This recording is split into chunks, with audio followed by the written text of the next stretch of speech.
capítulo 5 del segundo libro de Reyes. Y en el mensaje anterior estuvimos hablando de una tragedia nacional, que era el reino de Israel que se había dividido del reino de Judea, que había entrado en una etapa de idolatría sin precedentes, se había apartado de Dios y a consecuencia de ello era invadida una y otra vez por los vecinos. Luego encontrábamos la tragedia familiar, que debido a esas invasiones, las familias eran afectadas cuando sus seres queridos eran llevados cautivos, esclavos, fuera de sus tierras. Hoy vamos a la tercera etapa, que es la tragedia personal. O sea, las tragedias nacionales traen tragedias familiares y las tragedias familiares traen tragedias personales. Ese va a ser nuestro enfoque hoy, en esta noche. Así que, Padre, te suplicamos una vez más que hables a nuestras vidas, que tu palabra sea viva y eficaz, cortante, Señor, que penetre hasta lo más profundo y pueda extraer todo aquello que esté descompuesto dentro de nosotros. Señor, aquellos que todavía se sienten culpables, aquellos que todavía caminan con odios y rencores, que en esta noche encuentren sanidad en sus corazones, en el poderoso nombre de Jesucristo. Y decimos todos un amén, fuerte, fuerte y fuerte. La lectura bíblica ya la leímos 2 veces, así que estamos ahí siempre en el capítulo 5, del 1 al 4. Ahí, ya la leímos, así que ahí la leen ustedes en su casa de nuevo. Les hablaba acerca de la tragedia nacional en el mensaje anterior. Cuando Israel se parte en dos después del reino de Salomón y queda Jeroboam reinando en el reino del norte con su capital de Samaria. Y queda el hijo de Salomón, Roboam, reinando en el sur, en lo que va a ser ahora, a partir de ese momento, el reino de Judea. Estamos hablando allá por los años 900, aproximadamente 950, que sucede eso. Ahora bien, Judea se mantuvo apegada a su fe en su Dios, mientras que las 10 tribus del norte, las que se dividieron, se apartaron, terminaron apartándose de Dios. Decíamos cómo Jeroboam había levantado unos becerros de oro y había levantado 2 tremendos altares para evitar que la gente fuese allá a adorar al templo de Jerusalén. Eso abrió las puertas, porque cuando abandonamos a Dios, se abren puertas.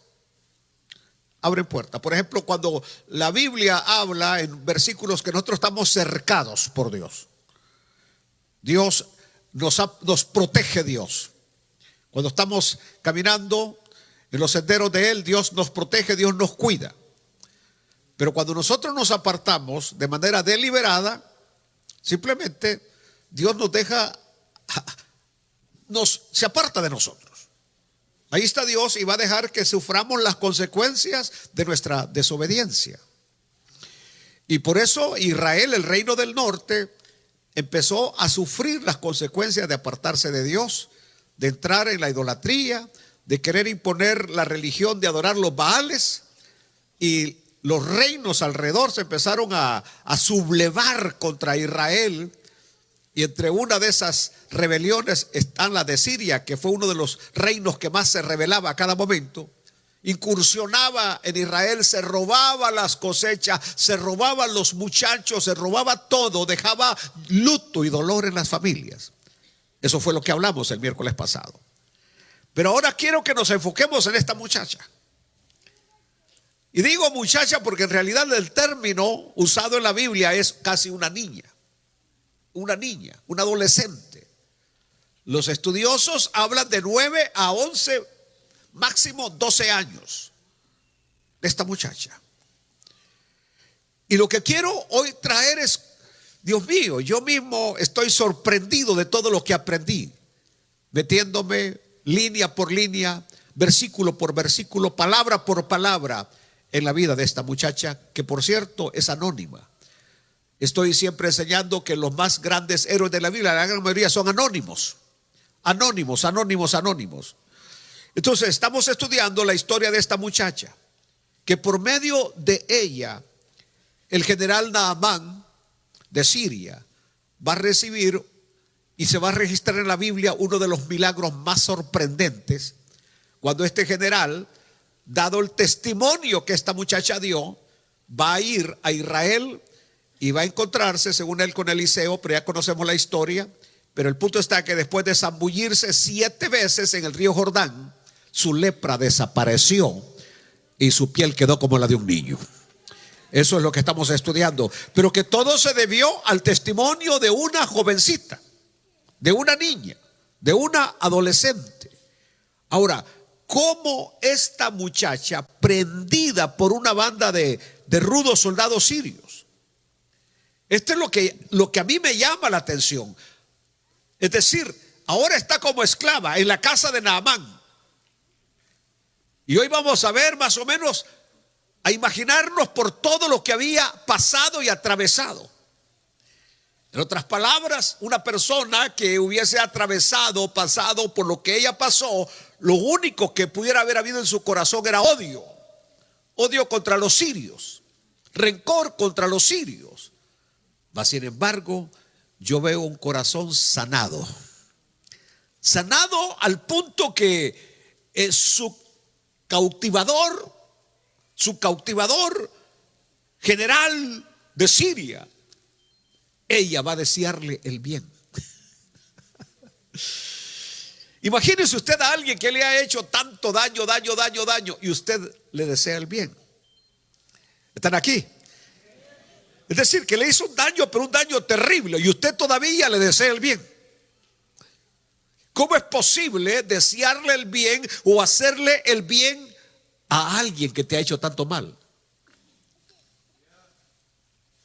¿Me escuchan? ¿Cómo es posible? ¿A qué se debe? Bueno, quiero iniciar entonces. Esta muchacha ahora solitaria, jovencita, solitaria, lejos de su país, lejos de su tierra, lejos de su parentela, lejos de su familia, lejos de sus amigos, en un idioma diferente, cultura diferente, que es lo que voy a hablar hoy. Una tragedia personal. La vemos sola, alejada de su tierra, sufriendo las consecuencias de una guerra. Y créanme que esto fue y sigue siendo la terrible realidad que acompaña a las guerras. ¿De qué estoy hablando? Bueno, que el mayor daño colateral siempre lo sufren los civiles. Por ejemplo, en nuestra famosa guerra salvadoreña, que murieron más de 70,000 salvadoreños, si uno cree que lo que murieron fueron soldados o guerrilleros, se equivocan. La gran mayoría que murieron en esa guerra civil salvadoreña fueron civiles. Y los más vulnerables, por cierto, siempre en una guerra que mueren dentro de ese grupo de civiles, los más vulnerables son mujeres y niños. En todas las guerras, Dios mío, cuando estuvimos nosotros, por ejemplo, en el Museo del Holocausto en Jerusalén, que he estado 2 veces en el Museo del Holocausto, y hay 6 millones de velas prendidas. Y luego todos los zapatos que pudieron rescatar de los centros donde los tenían cautivos a los judíos. Es increíble cuando se ve aquel montón de zapatos, y una gran mayoría de esos zapatos, ¿saben de qué son? De niños. De niños que eran llevados a las cámaras de gases y que, según les decían los nazis, iban a ir a ver a Dios. Hasta ustedes pueden ver las películas esas. Decían, los vamos a llevar, y los niños iban cantando mientras los metían en la cámara de gases, y les quitaban la ropa y les quitaban los zapatos para morir ahí en las cámaras de gases. Es decir, murieron miles de niños, miles y miles de mujeres. Porque insisto, el daño colateral siempre lo sufren más los civiles. Y sobre este grupo, las mujeres y los niños. Ahora bien, aunque la Biblia no nos relata los pormenores, nos podemos imaginar todo lo que le sucedió a las mujeres y a las niñas cuando estas bandas incursionaban a Israel. Quiero que piensen en este momento, en esos pequeños pueblos, cuando las bandas incursionaban, aquellas bandas rudas, salvajes, armadas. ¿Qué le sucedía a estas mujeres, a estas niñas?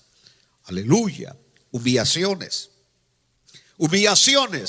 maltratos, abusos, violaciones, que eran prácticamente el pan de cada día cuando estas bandas entraban. Violaciones, maltratos, humillaciones, abusos. Ahora, no sabemos lo que vio o vivió esta niña. ¿Qué vio cuando estas hordas asesinas entraron? ¿Cómo vio? ¿Cómo trataron a su madre? O si tenía hermanas o si tenía primas, ¿cómo las trataron? Quiero que las imágenes que quedaron grabadas en la mente de esa pequeña, cuando veía a estos hombres armados, asesinos, tomando quizás a su madre, a sus hermanas, violentándolas, violándolas terriblemente, abusando de ellas, mientras ellas gritaban. Y los hombres con una incapacidad que no podían hacer absolutamente nada. Así que no sabemos lo que vio, no sabemos lo que vivió, pero seguramente fue terrible. Seguramente fue terrible. Luego va a terminar ella en un denigrante mercado de esclavos. La niña, ¿quién da más? ¿Quién da $1? ¿Quién da $10? ¿Quién da $15? Vamos a hablar en dólares. No sabemos si fue comprada por la casa de Naamán o simplemente Naamán, por ser general y tener poder, esta niña me la llevo. Quiero que entiendan esto. Esto fue terrible. Ahí la tenemos a ella. Aparte del sufrimiento físico que pudo haber vivido, quiero que ustedes piensen hoy, el hecho de ser arrancada de su familia, el hecho de ser arrancada de su hogar, de su pueblo, de su tierra, de su cultura, de su idioma, de su religión, y llevada a un lugar completamente diferente, tienen que haber roto el corazón de esta niña. ¿Me están entendiendo? Ahora, los sentimientos cuando esta pequeña es llevada, yo me la he imaginado cuando va amarrada, angustia, temor. Es probable que alguna amiguita iba con ella, es probable que también algún amiguito iba, pero luego son separados. Angustia, temor, vergüenza, maltrato. Aleluya. Y cuando una persona pasa por eso, la persona termina siendo avasallada. Es un término psicológico donde la persona no puede levantar la vista, donde la persona camina cabizbaja después de tanto maltrato y de tanto abuso, así como algunas hermanas que son maltratadas en los hogares. Y hermanos también que son maltratados en los hogares, que ni la vista pueden levantar ya los pobres. Porque aquí el maltrato es de ambos lados. De ambos lados. Y uno puede, yo como pastor y más o menos lo poco que he estudiado, me puedo dar cuenta quién es el que está maltratando a quién. De veras, me puedo dar cuenta quién es el que maltrata. Bueno, así que tenemos a esta jovencita. Ahora, fíjense ustedes, ¿se acuerdan ustedes cuando llegaron a los Estados Unidos? Y que el americano les daba órdenes. ¿Qué pasaba con esas órdenes? ¿Las entendían? O cuando tenían que decirle que no iban a poder ir a trabajar, y le hablaban y le decía: Mr. Tom, mi no poder hoy ir a trabajar, mi no tener hoy quien llevarme, mi tener hoy mucha fever, Mr. Tom. Entonces, es decir, hablando ahí que solo ustedes sabían lo que hablaban, ¿no? Entonces, recuérdense, decir, estábamos en un idioma completamente diferente. Y hasta el día de hoy han pasado años. Y cuando les hablan, vino a hablar inglés. Vino a hablar inglés. Entonces, quiero que piensen en las reacciones cuando a esta niña le daban órdenes. Y que no les entendía las órdenes. ¿Me lavas esta camisa? ¿Qué dijo el patrón? Entonces, es decir, quiero que piensen en toda la situación que ella está atravesando. Aleluya. Ahora bien, cuando llegaba la noche, quiero pensar que tenía 11 años. ¿Cómo se sentía ella? ¿Triste? ¿Sola? Y quizás diciendo, mamá, papá, mamá, papá. Soñaba quizás en aquellos momentos cuando estaba bajo la protección de sus padres. Pero el recuerdo cuando fue arrancada violentamente del hogar, cuando la tomaron y la arrastraron, de repente se levantaba sobresaltada. Aleluya, aleluya.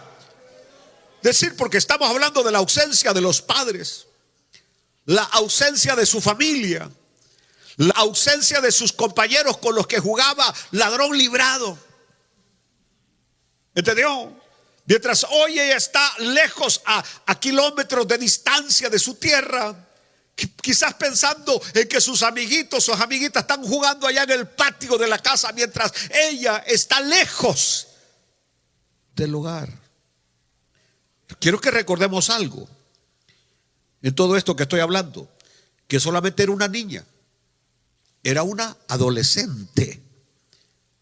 Y eso bien podría haberle dado lugar a lo que nosotros conocemos como el odio y el resentimiento. Odio y resentimiento. El ser humano es eso, que uno asocia al que le ha hecho daño. Al que le ha hecho daño. Y se va creciendo un odio y un resentimiento a ese tipo de personas. Por ejemplo, si a alguien le mató un familiar, usted siente odio contra toda la familia que mataron a su familiar. Cualquier cosa que suceda en contra hace que el odio y el resentimiento aparezca.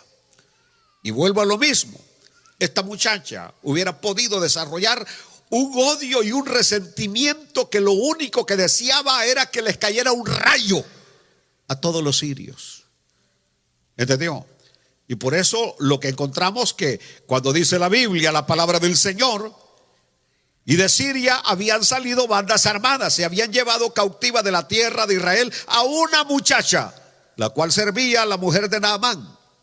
Esta dijo a su señora, después de todo lo que había pasado, que la habían arrastrado, quizás la habían violado, quizás la habían golpeado, la habían vendido en un mercado de esclavos.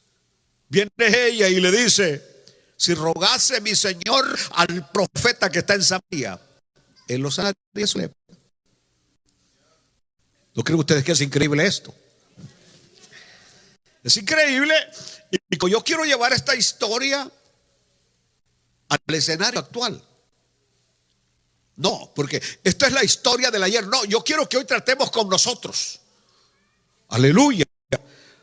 O salimos hoy sanos, o usted quiere seguir cargando con esa maleta de resentimientos y odios. Porque esta muchacha logró superar todo.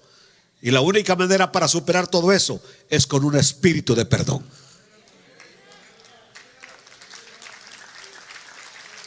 Ahora, como ya dijimos, podemos trazar un paralelo a lo que sucede hoy en día con muchas muchachas y muchachos cuando caen, por ejemplo, en el tráfico de personas, trata de blancas. Créanme ustedes que esto es terrible hoy, en pleno siglo XXI, ¿verdad? En pleno siglo XXI, donde diariamente desaparecen jovencitas que les dicen que les van a dar trabajo de modelo, que les dicen que las van a hacer actrices de cine, y en realidad terminan allá en una casa de trata de blancas, es decir, en prostitución, esclavas sexuales. Esclavas sexuales. Y donde la familia nunca más, solamente dice, desapareció. No tenemos huella de ella, desapareció. Vayan a las páginas del FBI y van a encontrar que son miles y miles y miles de jovencitas que han desaparecido. Que salió a la tienda, que la vieron por última vez en tal parte y nunca más la volvieron a ver. Ahora bien, si nos remontamos al escenario geográfico, esto me dio a mí por ver lo que está pasando en esos lugares donde los extremistas islamistas tienen poder, donde el cristianismo es una minoría y donde prácticamente está pasando lo mismo que le pasó a esta muchacha. Secuestran a las niñas cristianas, se las llevan, las violan, las venden como esclavas, terminan como trabajadores de sexo las niñas estas y nunca más vuelven a ver a su familia. Esto es algo que encuentro en común, que la práctica todavía continúa. Ahora bien, no hay palabras para poder describir el sufrimiento que pasa a alguien que es arrancado del seno de la familia, alguien que nunca más vuelve a ver a su familia, a los suyos, jamás. Eso es terrible.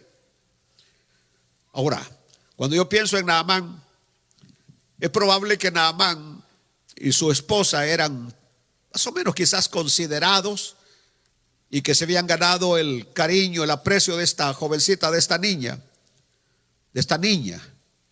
Pero de todas maneras, lo que ella había pasado era indignante y profundamente doloroso. Y aquí es donde entro a la parte nuestra hoy. Yo he conocido muchos adolescentes, jóvenes, que han pasado por maltratos, y de ambos sexos, que han pasado por maltratos, que han pasado por abusos, por violaciones. Quiero que lo escuchen bien. Adolescentes, jóvenes, que han pasado por maltrato, abuso, y que algunas veces, aún nosotros como padres, hemos abusado verbalmente de nuestros hijos. Los hemos abusado físicamente, golpeándolos de una manera que no es la correcta para disciplinar a un hijo. Es decir, y se va creciendo, se va levantando una pared entre hijos y padres, difícil muchas veces de resolver. Hoy quiero que me pongan mucha atención, porque yo creo que ustedes mismos que están aquí, ya algunos viejos, cargan con dolorosos recuerdos y muchas veces con profundos traumas de la manera como fueron crecidos, de la manera como fueron criados. Es decir, su vida quedó lastimada para siempre, su alma rasgada. Sin decir, muchas de ustedes que perdieron la inocencia, en manos de un familiar, en manos del padrastro, que es lo más terrible y lo más común que sucede. Casi siempre yo doy el consejo que si usted tiene una niña, lo peor que puede hacer es casarse mientras esta niña no logra por lo menos alcanzar la edad de mayoría. La está exponiendo a que ese salvaje, cuando queda con ella, haga con ella lo que quiera. ¿Me están oyendo? Sí, pastor, pero temeroso de Dios. Tenemos un montón de temerosos que están en la cárcel por abuso. ¿Me oyeron? Tenemos temerosos que están en la cárcel por abuso. Aleluya. Es decir, estamos hablando de inocencias perdidas. Y muchas veces esto se carga por años y algunas veces hasta de por vida. Es decir, hay hoy quizás acá presentes gente que todavía anda cargando con esa gran maleta de los abusos, de los golpes, de la inocencia perdida y anda cargando eso por años, con rencores, resentimientos, traumas, y esos traumas producen problemas de carácter. Quiero que escuchen hoy, esta noche, porque nosotros nada más vemos el efecto de una persona violenta, de una persona enojada, de una persona con cara de pocos amigos, pero usted no sabe por dónde ha pasado esa persona. Usted no sabe lo que trae arrastrando esa persona. Así que nosotros nada más vemos el efecto de una conducta. Aleluya. Hay personas que tienen una gran dificultad para relacionarse con otros y que a veces arrastran esto hasta el matrimonio. Oiga bien, es decir, cuando la persona no ha sido liberada, sanada de todo ese montón de cosas que estoy diciendo, se va a casar y ese matrimonio va a fracasar. ¿Por qué? Porque trae todo ese vagán de cosas arrastrando al hogar. Lo trae arrastrando, y mientras no encuentre la solución que la libere o lo libere, usted va a ser infeliz y va a ser infeliz a los demás. Aleluya, aleluya. El caso de una jovencita, apenas 12 años, abusada por su padrastro. Se iba la mamá con el hombre a las fiestas, llegaban tomados, ella fondeaba, mientras el bandido se aprovechaba de la niña de 12 años. Esa muchachita, ahora ya una mujer vieja de 40 algo de años, va por cuarta relación matrimonial y toda termina en fracaso. ¿A qué se debe? A que ella, la única vez que platicó conmigo, me dijo: en la cara de cada esposo veo la cara de mi padrastro. Así que cuando mi esposo quiere estar conmigo, inmediatamente el recuerdo, es decir, nunca había podido ser liberada. Así que en la cara ahora del esposo veía a su abusador. Veía al que había querido aprovechar, el que se aprovechó, no que había querido, que se había aprovechado de su inocencia a los 12 años. Aleluya. Aleluya. Y sabe que estas trae trágicas consecuencias. Los matrimonios se destruyen. Mientras si usted no se libera de ese pasado, usted va a ser infeliz. Y va a ser infeliz a la persona que está con usted. Estas personas, por ejemplo, muchas veces luchan con sentimientos de culpa. Sentimientos de culpa, sentimientos de culpa, sentimientos de culpa por lo que hicieron, por lo que hicieron, tienen sentimientos de culpa. Otros, problemas de aceptación. Problemas de aceptación, es decir, no se sienten aceptados. Sienten que nadie los quiere. Oiga bien lo que estoy diciendo. Y esto inclusive se aplica en la iglesia. Cuando hay personas que dicen: a mí en esta iglesia no me quieren. El problema no está en la iglesia. El problema está en usted, que no ha podido liberarse de todo el resentimiento, odio y rencor que viene arrastrando. Y por eso es que usted piensa que nadie lo acepta. Es decir, por las mismas cosas que usted ha pasado y por las mismas cosas que usted ha hecho, usted cree que nadie lo acepta. Era el problema de la mujer samaritana, que salía al mediodía a traer agua, no iba cuando iban las demás mujeres, porque ella creía que no la aceptaban por la vida que ella llevaba. Aleluya. Una de las cosas que usted tiene que pensar en esta noche es que el Señor lo ha recibido tal como usted es. Que el Señor no reparó en el carácter salvaje que usted tiene, en la forma como usted habla, que más que habla, grita e insulta. Aleluya. Y el Señor lo ha aceptado. Pero oiga bien lo que voy a decirle. Estas personas tienen problemas de aceptación. Y lo peor de todo, pensamientos suicidas. La persona que no logra superar todo eso que estoy diciendo de lo que pasó en su niñez, en su adolescencia, tiene pensamientos suicidas. Algunos de ellos quedan con profundos problemas de relaciones con personas del mismo sexo del que los maltrató. Por ejemplo, prepárense, varones. Cuando un niño siente que su padre se le pasó la mano con él, que fue demasiado duro o estricto, que lo golpeó, ese niño va a tener tendencias homosexuales, porque él no acepta al género del que recibió el maltrato. Ese es el problema que se da. Entonces, y luego eso apunta también en ambos sexos. Es lo mismo que decimos de las niñas, que de repente le gustan las niñas. ¿Por qué le gustan las niñas? Porque simplemente recibió un maltrato terrible de su padre que no le permite relacionarse con el sexo que la maltrató.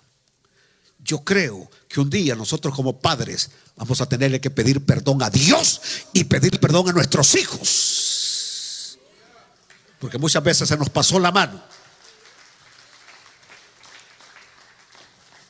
Y de repente decimos, no, yo, con la mano caída yo no te acepto. Si tú fuiste el culpable, ¿cómo lo trataste? ¿Cuántos niños se van en la mañana a la escuela bien penqueados, llorando? Llegan a la escuela después de que el papá les dio duro. ¿Y ustedes creen que eso se borra de la mente? ¿Que eso se borra con zapatos Nike o con zapatos Adidas? ¡No! Aleluya, aleluya. Hombres y mujeres que prefieren que le dan el lugar más a una mujer o a un hombre que a sus hijos. Yo les he contado a ustedes, yo pasé por una experiencia de esa a los 16 años. Mi padre fue un hombre para mí muy bueno, aunque me castigaba durísimo, pero en esa área mi papá se mantuvo solo hasta los 40 años. Y me dijo, hijo, cuando yo tenía 16, 17 años, él se casó. Porque creyó que con la muchacha que se había casado, las cosas iban a caminar perfectamente bien. Era prima mía, la muchacha. Y lamentablemente a los pocos días empezamos a tener roces con ella. Roces. Es decir, el amor de mi padre y ella el amor del esposo. Y no voy a dar muchos detalles, pero una vez tuvimos una discusión fuerte, que ella terminó yéndose de la casa el siguiente día. Mi papá la fue a traer, a buscar. Pero la condición que ella le puso fue que él ya no tuviera nada que ver conmigo. Cero apoyo. Y a mí esa imagen la tengo tan grabada en mi mente, y aunque yo amé a mi papá hasta el último día, lo ayudé hasta el último día, pero nunca olvido cuando me llevó al cafetal. Me dijo, Ismael, ven. Sus palabras entrecortadas, o sea, sabía yo que la decisión de él era difícil la que estaba tomando. Pero me dijo, por 14 años he estado solo, como hombre. Y ya tengo 40 años. Ya es edad. Ya es hora de que yo haga un hogar. Pero ahora la condición es que ya no te apoye absolutamente en nada. Y quiero que me entiendas. A partir de hoy, yo no te puedo dar comida. A partir de hoy, yo no puedo ayudarte en tus estudios. A partir de hoy. Y yo recibí aquello, así como soy. Y dije, bueno, está bien, papá. Le dije, gracias por todo lo que ha hecho hasta el día de hoy. Todavía en esas condiciones, fui a estudiar 2 meses a Berlín, sin comida en mi estómago. Me iba a estudiar sin haber desayunado y regresaba a casa sin saber si de alguna manera alguna de mis tías o alguien se iba a compadecer y darme una tortilla para comer. Tengo una tía que ahora le ayudo, ya llevo varios años dándole su alimentación. Y esa tía venía y le prohibía a mi abuela que me diera una tortilla. Decía, no le dé de comer, que vaya a las fincas a trabajar, que deje de estudiar. Pero lo mío es que yo quería terminar mi estudio y me esforzaba por terminar mi estudio. Y mi abuela pasaba donde yo estaba estudiando y llevaba en su delantal, llevaba una tortilla con queso duro. Y venía y me decía, ay muchacho, siempre leyendo. Pero era una excusa que ella hablaba para dejarme la tortilla ahí a un lado con el pedacito de queso. Detrás de ella venía Rosario. ¡Pum! Me la arrebataba de la mano la tortilla. Ya le dije que no le dé de comer a este muchacho. Esa fue mi historia. Esa fue mi historia. Por cierto, todo ayudó a bien. Yo me fui para San Salvador unos días, según yo, a ingresar a una orquesta para tocar. No la hice, no califiqué. Me dijeron, tienes ganas, pero te falta mucho todavía. Pero puedes andar cargando las bocinas si quieres. Y vas a aprender. Me regresé para mi pueblo. Me andaba buscando el director del instituto porque tenía una beca aprobada por el Ministerio de Educación por mis calificaciones. Logré terminar mis estudios. Logré terminar. Estaba becado para ir a una universidad si mantenía mis calificaciones. Pero lo que estoy diciendo es que, por ejemplo, si yo me hubiera quedado con eso de que mi padre en el momento que más lo necesitaba me dio la espalda, yo hubiera crecido con resentimiento con él, con odio contra él. Pero al contrario, cuando el Señor me salva, cuando mi Señor Jesucristo llega a mi corazón, mi primer meta era que mi padre también conociera a Cristo como Señor y Salvador de su vida. Y el Señor me permitió que en uno de mis mensajes él terminara de rodillas recibiendo a Cristo como Señor y Salvador. Y en los últimos días de su vida, Dios mío, ustedes vieron la carrera que tenía hacia El Salvador para llevarlo a la clínica privada, dándole todo lo necesario para que mi padre pudiera, si era posible, superar la enfermedad que tenía. Es decir, mi corazón no solamente fue limpio de lo de mi padre, fue limpio de una madre que no voy a entrar en detalles, pero que también me falló como hijo. Me falló como hijo, terriblemente como hijo. Pero llegué a amarla. Por eso yo nunca podía decirle a mi madre te amo. Ni podía decirle a mi padre te amo. Ni mi padre tampoco nunca me dijo te amo. Mi padre nunca me dio un abrazo. Por eso cuando mi madre enferma escuchó por primera vez que le dije mamá, la amo, se le abrieron sus ojos.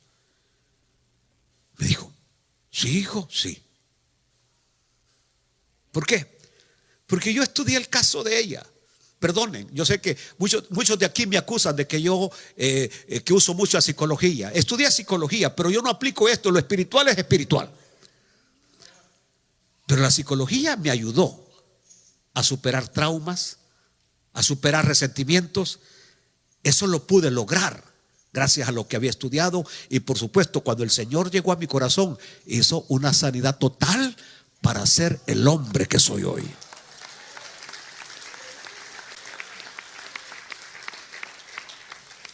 Por ejemplo, en el caso de mi mamá, yo me di cuenta que cualquier mujer, si hubiera sido ella, hubiera hecho lo mismo que ella hizo. Mi papá había sido condenado a 33 años de cárcel. Tenía mi papá 24 años cuando fue condenado. ¿A qué edad iba a salir? Mi mamá era la mujer más hermosa del lugar. Yo salí a ella.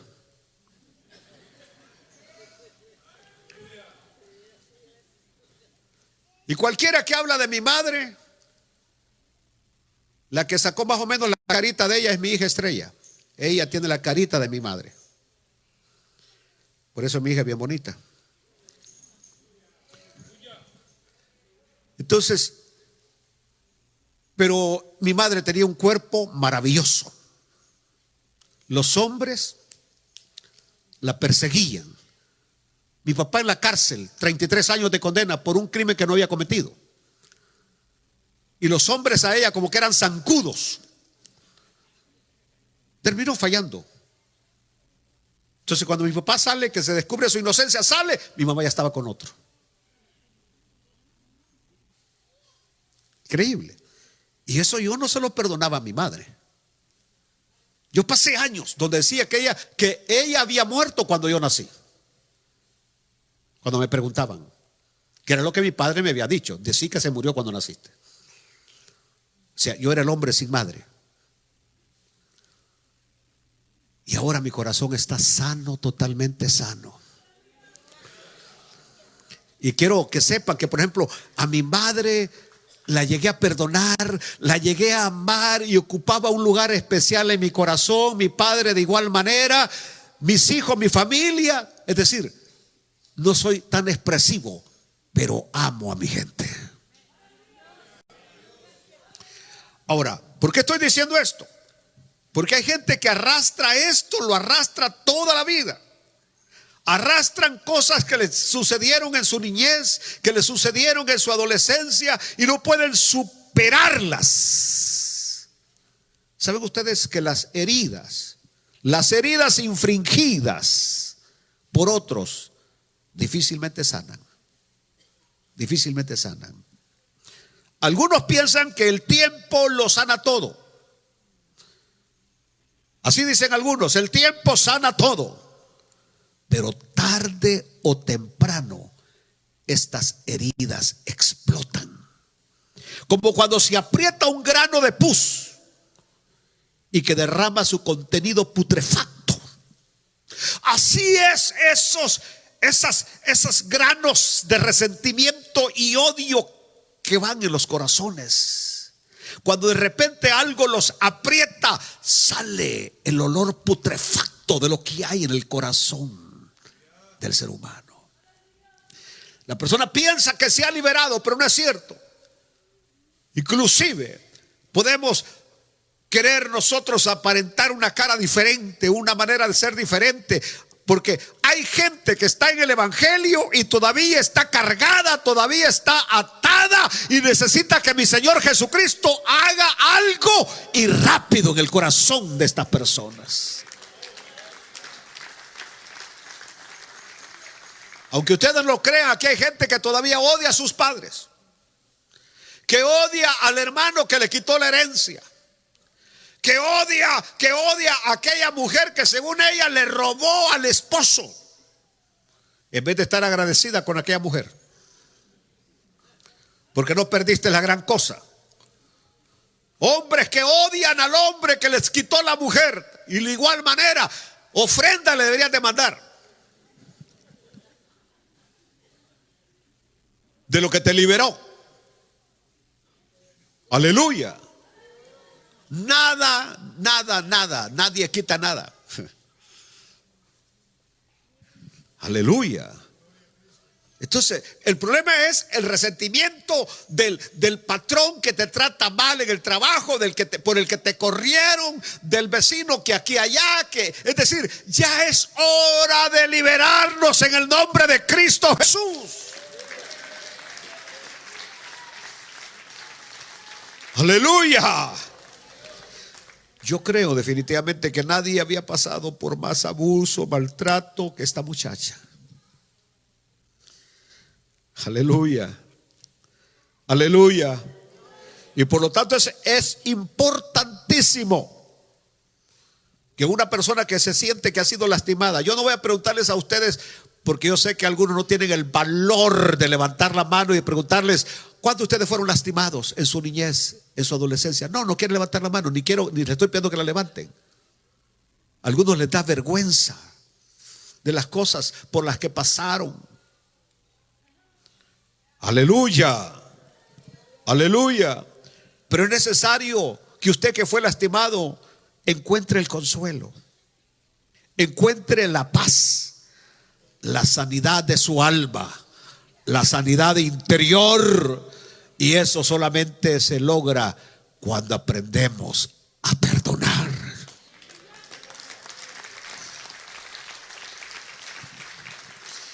No venga conmigo, pastor, como usted sabe psicología. No venga conmigo. Yo no tengo la respuesta ni tengo la solución. El que tiene la respuesta y tiene la solución se llama Cristo Jesús. Aleluya.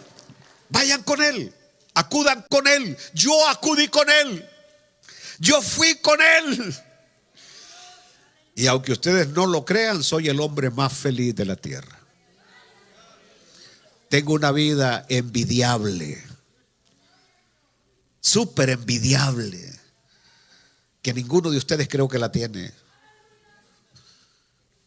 Soy súper feliz, inmensamente feliz. Y eso que no soy tan expresivo. Si ustedes me hubieran conocido unos 30, 35 años, entonces hubieran conocido al Ismael que todavía andaba con la cara que, dígame, ¿qué puedo servirle? Nadie se me acercaba, nadie se me acercaba. No daba lugar. Las hermanas me daban la mano y las manos se quedaban extendidas porque no le daba la mano a las mujeres. En cada mujer veía la persona que me había maltratado. Así era. De los golpes que mi papá me daba, y cada vez que veía a un hermano, el que me golpeó. Es decir, por eso yo no podía expresarle amor a nadie. Pero el Señor me había hecho objeto de su amor. Y cuando uno es objeto del amor de Dios, uno tiene que darle amor a todos. Así que hoy, cuando usted me da la mano y le doy la mano, siéntase dichoso porque no le daba la mano a nadie. Aleluya. Me hablan por teléfono y les doy un minuto y se los voy contando. Sí, ya, ¿verdad? Ah, bueno, ya le entendí. Dios le bendiga. Es como, ajá, ¿de veras? Ah, bueno. Sí, ¿cómo no? Y uno no sabe ni de lo que están hablando. Ahora, cuando yo analizo a esta muchacha, yo encuentro un factor determinante: la tarea de los padres. Es decir, cuando uno analiza el testimonio de esta muchachita, Dios mío, que había sido maltratada, abusada, golpeada, humillada, vendida como esclava, ¿de dónde había recibido este conocimiento de Dios? ¿Cómo es que sabía de Eliseo que Dios lo usaba en sanidad? Y a la única conclusión que yo llego es que todo esto lo había aprendido en el hogar. ¿A dónde lo había aprendido? En el hogar. Esto demuestra, número uno, que esta muchacha había tenido padres piadosos. Bienaventurados los hijos que tienen padres piadosos, es decir, temerosos de Dios, que leen la Biblia, que asisten a la iglesia. Bienaventurados. Ahora, estos padres eran piadosos a pesar del contexto perdido en el cual se encontraba Israel. Es decir, la nación estaba perdida, así como Estados Unidos. Esta nación está perdida. Aquí la inmoralidad y la maldad reina, pero todavía hay gente que se mantiene piadosa a Dios y fiel a Dios. Y estos, ¿se acuerdan ustedes que en el tiempo de Elías, cuando el Señor le reclama a Elías, le dice, mira, porque 7,000 han quedado, porque Elías decía, solo yo he quedado. No, le dijo Dios, no solamente tú has quedado, hay 7,000 que no han doblado sus rodillas delante de Baal. Entonces esto quiere decir, escuchen, que los padres de esta muchachita eran uno de esos 7,000 que no habían doblado sus rodillas a Baal. Y esto es para alabar y glorificar el nombre del Señor. Se habían mantenido fieles a Dios a pesar del contexto, a pesar de la idolatría, a pesar de la maldad. Aleluya. Aleluya. Había una idolatría sin precedentes, pero estos padres enseñaron a sus hijos, a su hija, esta niña, las verdades divinas.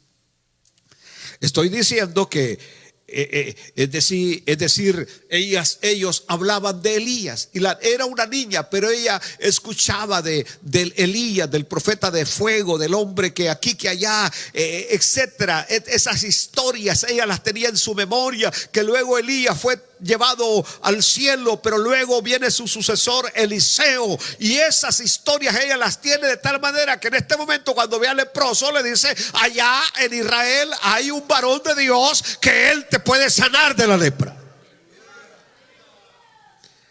Gloria a Dios. Era una niña, y le da el testimonio que había un hombre de Dios. Esto quiere decir que la enseñanza ella la había asimilado y la había aplicado, aunque sus padres no estaban presentes. Y aquí casi voy a terminar. Pero usted, como padre y como madre, usted no puede estar controlando a sus hijos 24 horas al día. Es imposible. Ellos van a la escuela. Y quiero que entiendan algo. Muchas veces nosotros los dejamos en la puerta de enfrente. Y uno agarra el carrito y se va. Pum, salen ellos por otra puerta. El terrible error que yo hice fue haberle dado carro a mi hijo. Y por eso a Estrellita no la querían ellos, porque siempre les ponía el dedo. Mira, dejaste a Gamaliel en la entrada y solamente saliste y se llevó en el carro a un montón de muchachitos. Se iba a vagar con los muchachitos. Entonces, decir, uno piensa: mis hijos en la escuela, vaya a buscarlo en el... Por ahí encontré al hijo de uno de nuestros pastores un día de estos, y con un caminadito de Catrín, con su mochilita, y hasta me iba a parar para preguntarle: hey, es hora de clase, ¿qué andas haciendo tú solito aquí por esta calle? Pero lo que hice fue nada más, dije: bueno, que el Señor tenga misericordia, porque lo único que decía, no le va a decir a mi papá. Entonces, pero uno cree que los hijos están en la escuela, uno cree que los hijos... No. Lo que uno tiene que hacer es enseñarles. Esta muchacha recibió la enseñanza y la aplicó a su vida. ¿Están oyendo? La aplicó a su vida.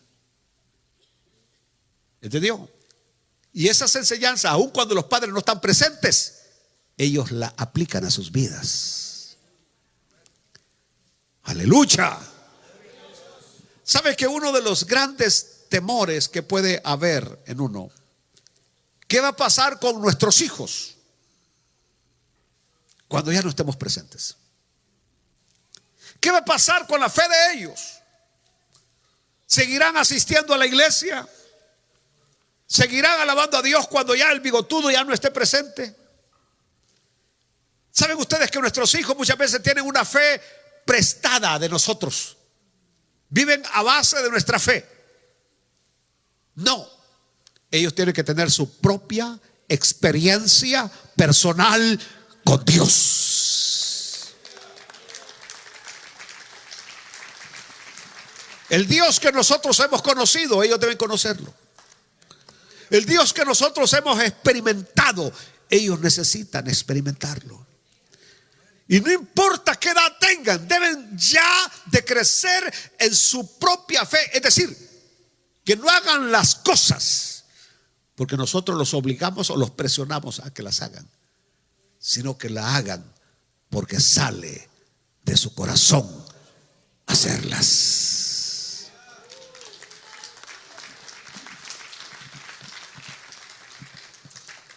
Bueno, vamos a ponernos de pie. Vamos a darle gracias a Dios. ¿Continuarán ellos en la fe? Esa es la gran interrogante. ¿Se mantendrán fieles a Dios cuando ya nosotros no estemos? Creo que como padres es la gran preocupación que puede haber en nuestros corazones. Porque la mejor y más grande herencia que nosotros podemos dejarle a nuestros hijos no es una casa, no es un terreno, no es una cuenta bancaria, el más grande tesoro que nosotros podemos dejarle a un hijo es la herencia espiritual. ¿Y saben por qué? Porque sin Dios todo es conflicto, pero con Dios todo es posible.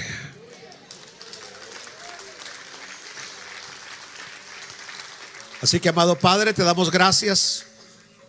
Te damos gracias, Señor, en esta noche por tu santa, bendita palabra.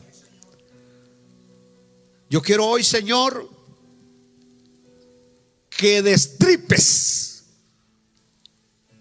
aquellas llagas que hay en el interior de muchos hermanos y hermanas, que puedan salir hoy sanos y sanas. Si usted cree que usted todavía está siendo afectado por algo que pasó en su adolescencia, su niñez, si tiene el valor de levantar su mano, levántela para que el Señor hoy pueda obrar en su alma, que el Señor hoy lo pueda liberar, que pueda salir hoy totalmente ya libre de todo aquello que le sucedió, le pasó, en el nombre poderoso de Jesús. Alaben a Dios en esta noche. Pastores, que no puedo olvidarlo. Así como el Señor ha olvidado nuestros pecados y los ha sepultado en lo profundo de la mar y nunca más se acuerda de ellos, borre el cassette de su memoria y sea libre en el nombre maravilloso de Jesús. ¿Dicen amén? Bueno, si alguna persona necesita aceptar a Cristo en esta noche, quiero orar por usted. ¿Hay alguien que quiere entregarle su corazón, su vida al Señor?